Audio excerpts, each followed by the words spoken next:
পরবর্তী করণীয় কি, অর্থাৎ রমজান মাস বিদায় নিয়ে চলে গেল, এখন আমাদের জন্য কি করণীয় এ সম্পর্কে আজকে আমরা সংক্ষিপ্ত সময় আলোচনা শুনবো ইনশাআল্লাহ।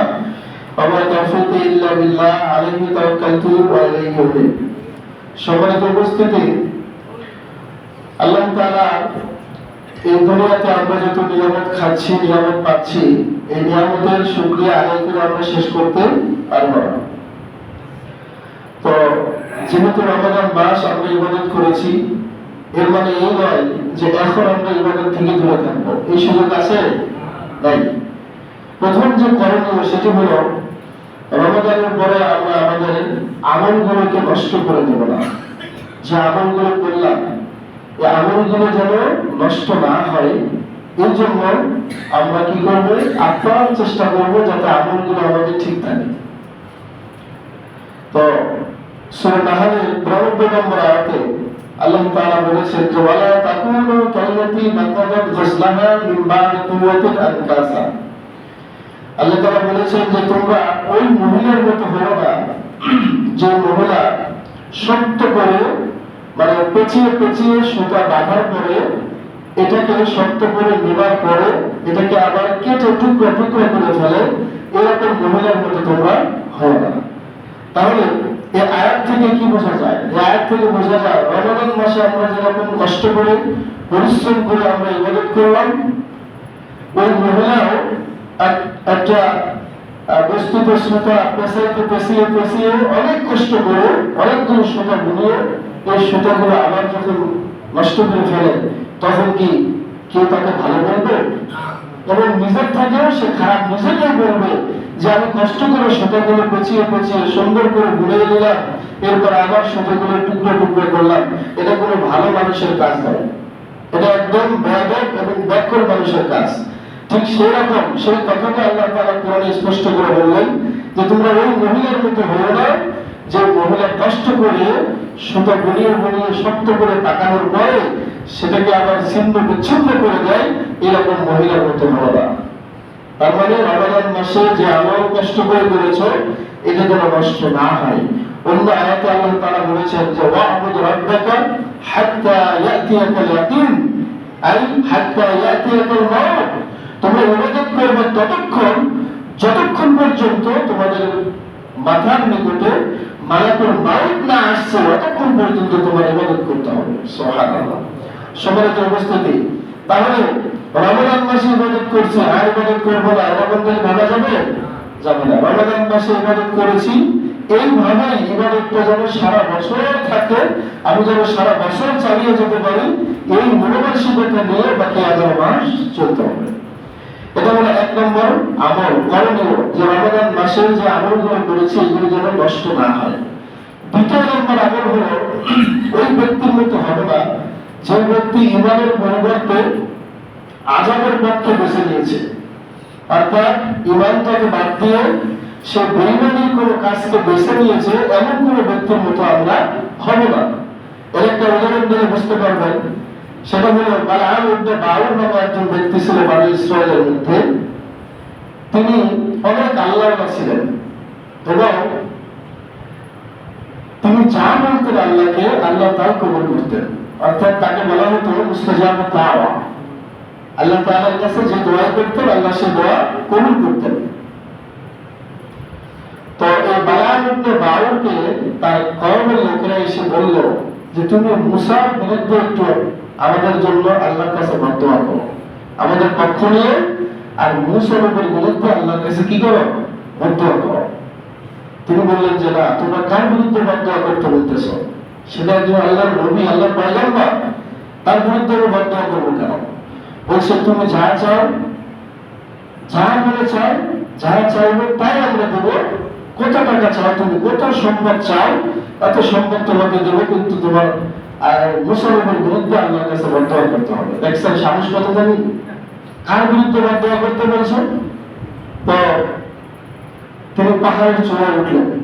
বালআম ইবনে বাউর পাহাড়ের চূড়ায় উঠে যখনই মুসা আলাইহিস সালাতু ওয়াস সালামের বিরুদ্ধে বদদোয়া করতে শুরু করেছে, সাথে সাথে কুকুরের মতো দেশটা তার মুখ থেকে বের হয়ে গিয়েছে। বলেন নাউজুবিল্লাহ।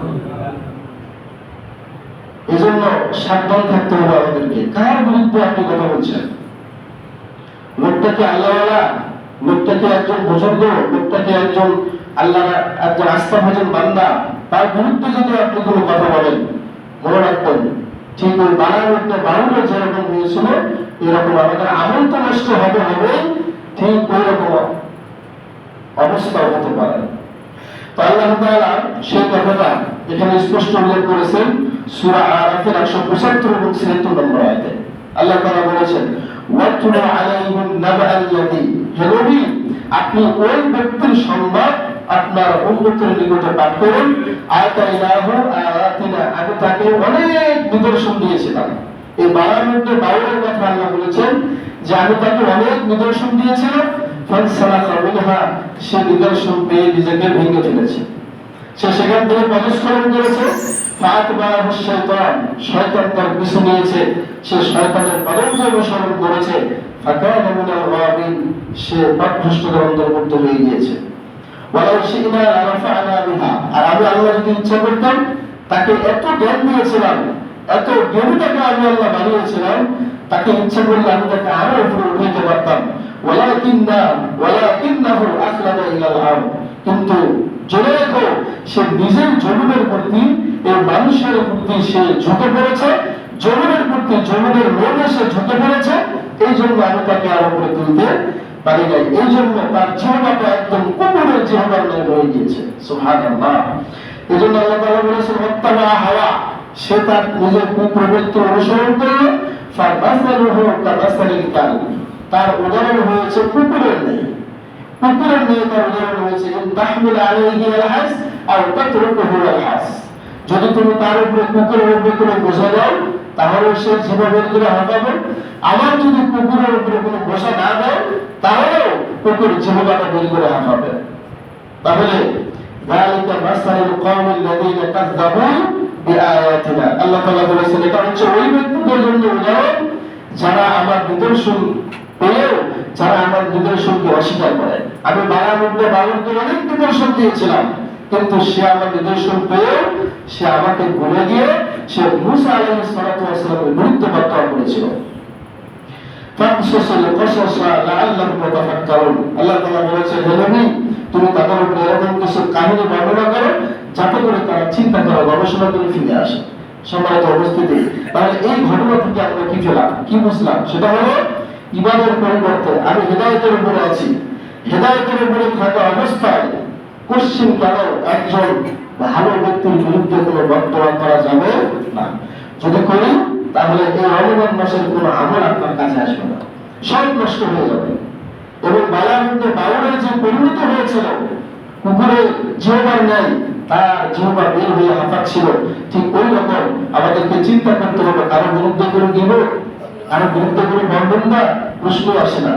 যদিও আপনার সাথে যার বিরুদ্ধে আপনি বর্ণনা করতেছেন, যদি আপনার সাথে তার চেয়ে বড় পণ্ডিত থাকে, মনে করবেন ওটারও বড় শয়তান, ওটার কি শয়তান? বড় শয়তান। যদিও শিক্ষিত, যদিও বড় স্কলার, যদিও বড় পণ্ডিত, ওটারও বড় শয়তান যদি আপনার বিরুদ্ধে গুলো বদনাম করে। বাংলার মধ্যে বাউল থেকে শিক্ষা নিতে হবে। আপনি বলতে পারেন যে ওনার বিরুদ্ধে যাই বলছি ওনার চেয়ে বড় একজন ব্যক্তিকে, বড় একজন জ্ঞানীকে আমরা পাইছি। জি না, উনি জ্ঞানী নয়, উনি ইবলীসের চেয়েও খারাপ। বাংলার মধ্যে বাহিরের ঘটনা থেকে শিক্ষা নিতে হবে যে ইমানের পরিবর্তে, সাহাবের পরিবর্তে কোনো পাপ কাজকে আমরা বেছে নেব না। এটা হচ্ছে রমজানের দ্বিতীয় কর্তব্য, দ্বিতীয় করণীয়। 3 নম্বর হলো শয়তান থেকে সাবধান থাকতে হবে। কারণ আপনারা সকলেই জানেন গত শনিবারের দিনে মাগরিবের আযান দেওয়ার সাথে সাথে শয়তান কি হয়েছে?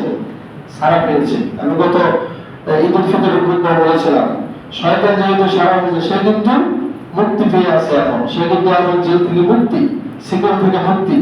সে এখন চাইবে যে যত রকমের ভালো কাজগুলো আমরা করেছি এগুলো কেমনি আমাদের দ্বারা নষ্ট করা যায়।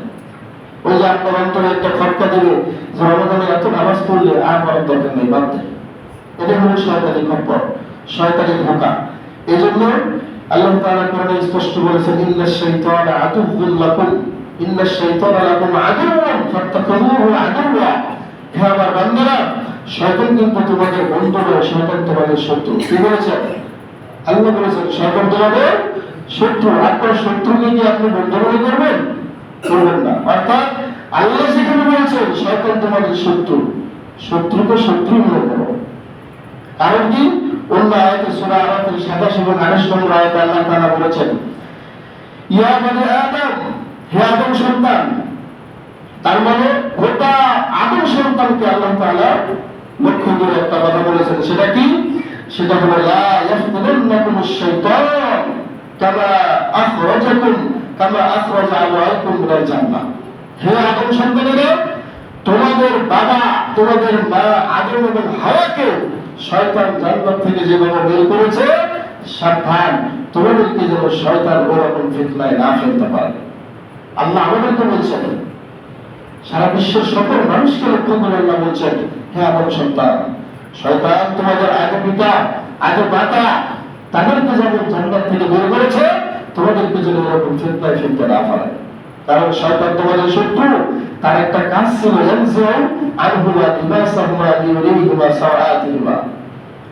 এই শয়তান আদম এবং হাওয়া দুজনের শরীর থেকে কাপড় ছিনিয়ে নিয়েছিল তাদের লজ্জাস্থান, তাদের বহুরঙ্গ দেখার জন্য। নাউযুবিল্লাহ।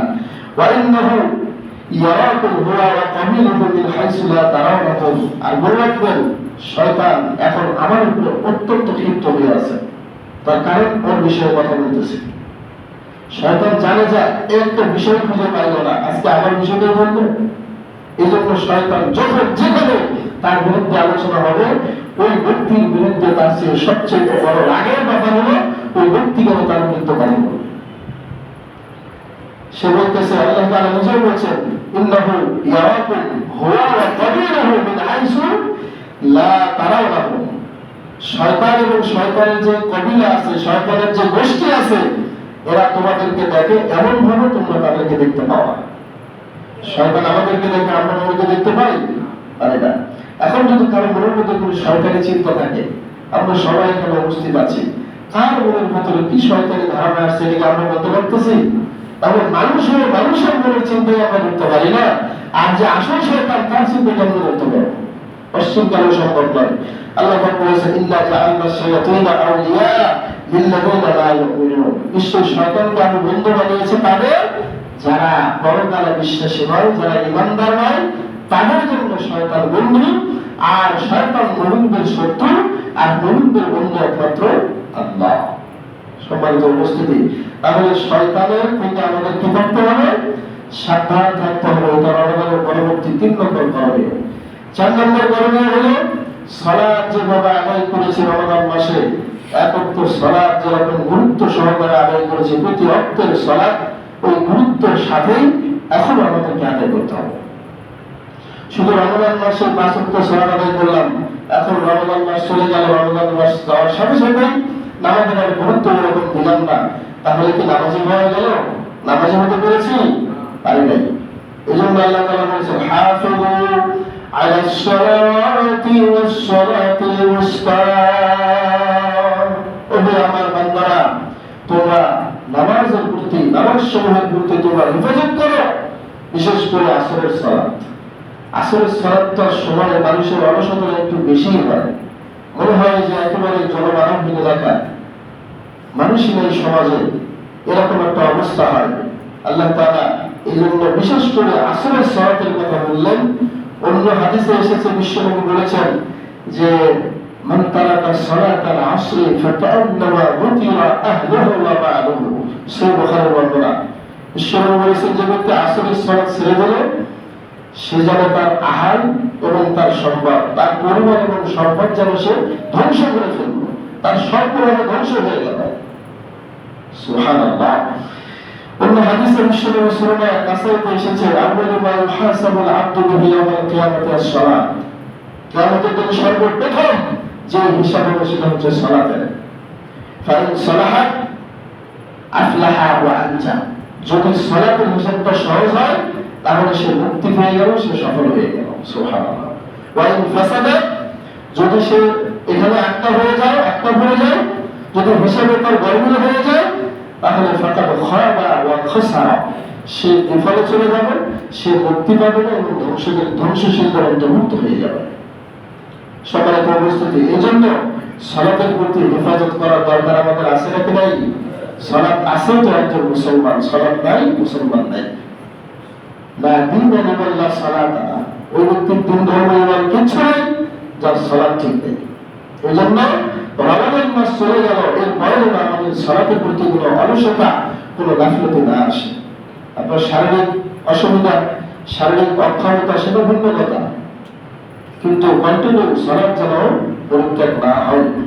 5 নম্বর করণীয় হলো রমাদান পরবর্তী কোরআন তেলাওয়াত আমরা বাদ দেব না। রমাদানে কোরআন তেলাওয়াত করতাম, রমাদানে 5 ওয়াক্ত সালাতের পরে তেলাওয়াত করেছি, যখন সুযোগ হয়েছে করেছি, কিন্তু কোরআন এখন আর করব না, এরকমটা যেন না হয়। এটা আমাদের দায়িত্ব এবং কর্তব্যের মধ্যে। অনেক মা বোনেরা আছেন রমাদান মাসে কোরআন পড়ে এই যে কোরআনটা তাকে রেখে দিলেন আর পড়লেন না, এবং পুরুষ মুসল্লি যারা আছে কোরআন তো ধরেনি না, এই কোরআন তাকে রাখতে রাখতে কোরআনের উপরে ময়লা পড়তে পড়তে পৃষ্ঠাগুলো এমন অবস্থা হয়েছে তখন আর কোরআন চলে না। এটা একদম মসজিদে এসে জমা রেখে চলে যায়। হুজুর মসজিদে কোরআনটা রেখে দেন, পুরাতন হয়ে গেছে, পড়ুন না, কোরআন পড়তেও পারতেছি না, কোরআন পুরাতন হয়ে গিয়েছে। আফসোসের বিষয় হলো আমরা কোরআন নিয়মিত পড়ি না। দেখেন এই কোরআনটা যদি আমরা নিয়মিত না পড়ি, সূরা আল ফুরকানের মধ্যে 30 নম্বর আয়াতে স্বয়ং বিশ্ব নবী মুহাম্মদ রাসূলুল্লাহ সাল্লাল্লাহু আলাইহি ওয়াসাল্লাম নিজে বাংলা দায় করবেন কিয়ামতের মাসে যারা কোরআন তেলাওয়াত করবে না। তিনি বলবেন ক্বালা ফাকালা রাসূলু ইয়া রাব্বি ইন্না কওমি ইত্তাখাযু হাযাল কুরআনা মাহজুরা। এখানে রাসূল সাল্লাল্লাহু আলাইহি ওয়াসাল্লামের কথাটা আল্লাহ বলেছেন, কিয়ামতের দিন রাসূল বলবে, হে আমার রব, হে আমার প্রতিপালক, নিশ্চয় আমার কওমের লোকেরা এই কোরআনকে রেখেছিল পরিত্যক্ত অবস্থায়, কোরআনকে তারা ধরে নাই, কোরআনকে তারা ছেড়ে নেই। নাউযুবিল্লাহ। সম্মানিত উপস্থিতি, এই জন্য এই কোরআন আমাদের তেলাওয়াত অন্তত দিনের যেকোনো একটা সময় আপনি বাজেট করে রাখবেন যে 10টা মিনিট আমি কোরআন তেলাওয়াত করবো বা 5টা মিনিট আমি কোরআন তেলাওয়াত করবো, তাহলে রমাদানের যে পরবর্তী করণীয় এটা আমাদের ঠিক থাকবে ইনশাআল্লাহ। 7 নম্বর যেটা, আর বেশি বেশি করে 6 নম্বর যেটা সেটা হলো বেশি বেশি জিকির আজকার করা। যেমন সকালবেলা ফজরের সালাতের পরে 3 বার করে সূরা ইখলাস, সূরা নাস, সূরা ফালাক, এবং মাগরিবের সালাতের পরে ঘুমানোর আমলটা যেটা সহিহ বুখারীতে আসছে সকাল সন্ধ্যায় 3 বার করে। আর একটা হলো জোহর এবং আসরের সালাতে যেগুলো একবার, অর্থাৎ সূরা নাস, সূরা ইখলাস একবার করে পাঠ করলেই হবে। এগুলো হচ্ছে জিকির। এরপরে যদি আপনি বলেন সুবহানাল্লাহ, আলহামদুলিল্লাহ, ওয়া লা ইলাহা ইল্লাল্লাহ, আল্লাহু আকবার, লা হাওলা ওয়া লা কুওয়াতা ইল্লা বিল্লাহ, এরপরে আয়াতুল কুরসি আছে, সাইয়্যিদুল ইস্তিগফার আছে, এরপরে আরো যত দোয়া আপনি পারেন সবগুলো দোয়া জিকির আজকাল বলবেন বেশি বেশি, কারণ বেশি বেশি জিকির করার আদেশ স্বয়ং আল্লাহ দিয়েছেন। আল্লাহ পাক বলেছেন, আল্লাহ তাআলা সূরা আহজাবের 41 এবং 42 নম্বর আয়াতে বলেছেন, ইয়া আইয়ুহাল্লাযীনা আমানু যকুরুল্লাহা যিকরান কাসীরা ওয়া সাব্বিহুহু বুকরাতাও ওয়া আসীলা। আল্লাহ তাআলা বলেছেন, হে ঈমানদাররা, তোমরা আল্লাহর জিকির করো বেশি বেশি করে, এবং তার পবিত্রতা বর্ণনা করো সকালে এবং সন্ধ্যায়। সকাল সন্ধ্যায় তার পবিত্রতা ঘোষণা করো এবং বেশি বেশি করে আল্লাহর জিকির করো। সবসময় আল্লাহর জিকির আজকার করা, এটা রমাদানের 6 নম্বর করণীয়, রমজান পরবর্তী। 7 নম্বর হচ্ছে সত্যবাদী যারা আছে, যারা আল্লাহওয়ালা, যারা মুখলিস বান্দা, তাদের সান্নিধ্য লাভ করা। যারা ভালো মানুষ তাদের সান্নিধ্যে থাকা। রমাদানে দেখবেন লোকটা খারাপ যদিও হয়, কিন্তু লোকটা নামাজে আসলে একসাথে বের হতে ভালো লাগে না? ভালো লাগে এই জন্য লোকটা নামাজ পড়েছে। অন্তত এই সময়ের জন্য আপনার অন্তরে একটু কি আসে? শান্তি আসে, তৃপ্তি আসে, যে নামাজে একটা মানুষের সাথে আমি বের হতে পেরেছি। এই জন্য বাংলাতে একটা কথা বলে, সৎ সঙ্গে স্বর্গবাস, অসৎ সঙ্গে সর্বনাশ। এই জন্য আল্লাহ তাআলা বলেছেন, ইয়া আইয়ুহাল্লাযীনা আমানু তাকুল্লাহ ওয়া কুনু মা'আস সাদিকিন। হে ঈমানদাররা, তোমরা আল্লাহকে ভয় করো এবং সত্যবাদীদের অন্তর্ভুক্ত হও, সত্যবাদীদের সাথে হও। যারা সত্যবাদী, যারা মিথ্যাকে প্রশ্রয় দেয় না, সত্যবাদী মানুষের সাথে থাকো। দেখেন আল্লাহর ভয়ের সাথে সত্যবাদিতার কি সম্পর্ক? আর মানে হলো যারা সত্যবাদীদের সাথে থাকতে পারবে, সত্যের উপরে অটল থাকতে পারবে, তারাই তাকওয়াবান হতে পারবে, তারাই আল্লাহকে ভয় করতে পারবে, তাদের অন্তরে আল্লাহর ভয় আসতে পারবে। সুবহানাল্লাহ। আল্লাহর ভয়ের পাশাপাশি সত্যবাদীদের সাথে চলাফেরা, আল্লাহ ওয়ালাদের সাথে চলাফেরা করলে স্বয়ং আল্লাহ তাআলা তার অন্তরে তাকওয়াটা ঠিক রাখবেন। যে তাকওয়ার কথা আল্লাহ কোরআনে বলেছেন, লাআল্লাকুম তাত্তাকুন। রমজান মাসের সিয়াম ফরজ করা হয়েছিল যতগুলো কারণে, তার মধ্যে একটা হলো যাতে করে তোমরা মুত্তাকি হও। এই মুত্তাকি যদি হতে চাও, তাহলে রমজান মাস চলে যাওয়ার পরে যারা সত্যবাদী, যারা আল্লাহওয়ালা, যারা আল্লাহ ভীরু, তাদের সাথে থাকো, তাহলে তোমার অন্তরে তাকওয়া ঠিক থাকবে। সুবহানাল্লাহ। রমজান মাসে মসজিদে ঘুরে থাকলাম, শুয়ে থাকলাম, ইমামের সাথে থাকলাম, এরপরে ভালো ভালো নামাজি ব্যক্তিদের সাথে থাকলাম, রমজান মাস চলে যাওয়ার পরে আবার গাঁজা করতে সাথে ধরলাম, আবার হারাম করতে সাথে শুরু করলাম চলাফেরা, তাহলে রমজান মাসের কোনো ইবাদত পরবর্তীতে কোনো কাজে আসবে? আসবে না। সম্মানিত উপস্থিতি, সর্বশেষ যেটা সেটা হলো শাওয়াল মাসে 6টি সিয়াম আমরা পালন করব। এখন কোন মাস চলতেছে বলেন তো?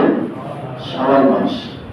আর এই শাওয়াল মাসের আরেকটা সুন্নাত এবং মুস্তাহাব করা যায়, সেটা হলো শাওয়াল মাসে যাদের প্রাপ্তবয়স্ক যুবক ছেলে মেয়ে আছে তাদেরকে বিয়ে দেওয়া। কারণ এই মাসে আল্লাহ নবী বিয়ে করেছেন এবং আল্লাহ নবী পছন্দ করতেন এই মাসে বিবাহ সম্পন্ন করা। সুবহানাল্লাহ বললেন না? আয়েশা সিদ্দিকা রাদিয়াল্লাহু তাআলা আনহা তিনি বলেছেন, আমার বিবাহ হয়েছে শাওয়াল মাসে, এবং শাওয়াল মাসে আবার সম্পূর্ণ হয়েছে, এবং বিশ্বনবী পছন্দ করতেন শাওয়াল মাসে বিবাহ করা এবং সাহাবীদেরকে বিবাহ বন্ধনে আবদ্ধ করা। সুবহানাল্লাহ।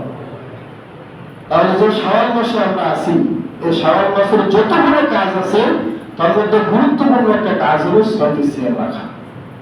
মান সামা রমাদান সুম্মা তাবাহু সিত্তান মিন শাওয়াল কানা কাসিয়ামিদ দাহর।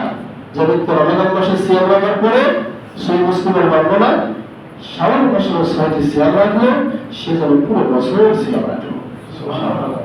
এরপরে আরো আছে আপনার প্রত্যেক সোমবার বৃহস্পতিবারের সিয়াম, এরপরে আসতেছে সামনে মহররম মাসের সিয়াম, এরপরে আসতেছে জিলহজ মাসের সিয়াম, এরপরে আসতেছে প্রত্যেক মাসে 13, 14, 15 3টি করে সিয়াম। এই সিয়ামগুলো রাখবো, নাকি রমজান মাস সিয়াম রাখি শেষ? আর সিয়াম আছে, এগুলো সিয়াম রাখলে আল্লাহ তাআলা আমাদের জন্য যে সওয়াবগুলো দিবেন, এই সওয়াবগুলো না দিলে, না রাখলে সওয়াবগুলো থেকে আমরা কি হয়ে যাব? বঞ্চিত হয়ে যাব, এগুলো আমরা পাবো না। এই জন্য এই শাওয়াল মাসের 6টা সিয়াম আমরা রাখবো। এই সিয়াম যদি কেউ একটা রাখেন, একদিন বাদ দিয়ে আবার রাখেন, রাখতে পারবেন, কোনো সমস্যা নাই। এই 6টি সিয়াম যদি একসাথেই রাখতে হবে, এটা বাধ্যকতা নাই, এটা ফরজ নয়। আপনার ইচ্ছা মতো পুরো শাওয়াল মাসের মধ্যে, আপনার ইচ্ছা মতো পুরো শাওয়াল মাসের মধ্যে আপনি 6টি সিয়াম রেখে দিবেন। তবে যাদের রমজান মাসের সিয়াম কাজা হয়ে গিয়েছে, যে সমস্ত মা বোনদের, তাদের উচিত হবে ওই সিয়ামটা রাখার আগেই, শাওয়াল মাসের সিয়ামটা রাখার আগেই এটা করে নিতে। এটাই বেশি যুক্তিযুক্ত। তবে অনুমতি আছে, জায়েজ আছে, কেউ যদি সামনে রমজান আসার আগ পর্যন্ত এই যে কাজা সিয়ামগুলো রাখতে চায়। এটা আয়েশা সিদ্দিকার একটা মত আছে, তিনি যেহেতু আল্লাহর নবীর সরাসরি স্ত্রী ছিলেন, তিনি মত দিয়েছেন এটা চলে, কিন্তু সর্বোত্তম হলো আমাদেরকে আগে ফরজটা আদায় করা। শাওয়াল মাসের সিয়াম এটা তো ফরজ নয়, এটা কি? এটা সুন্নাত, একটা নফল। কিন্তু রমজানের সিয়ামগুলো যে কাজা হয়ে গিয়েছে, এগুলো কি আমাদের জন্য ফরজ ছিল না? তার ফরজটা আদায় করে এসে আমাদের এটা করা উত্তম হবে। তবে কারো জন্য যদি জুলুম হয়ে যায়, তাহলে সে পরবর্তীতে এই শাওয়াল মাসের সিয়াম রাখার পরে সে বাকি কাজের সিয়ামগুলো রাখতে পারবে ইনশাআল্লাহ। তবে উত্তম হলো আগে রেখে দেওয়া। সম্মানিত উপস্থিতি, আমরা একে একে যে সিয়ামের পরবর্তী, রমজান পরবর্তী যে আমলগুলো জানলাম এবং শুনলাম, আল্লাহ তাবারাক ওয়া তাআলা আমাদেরকে আমল করার তৌফিক দান করুন। আমরা সকলে পড়ে আমিন।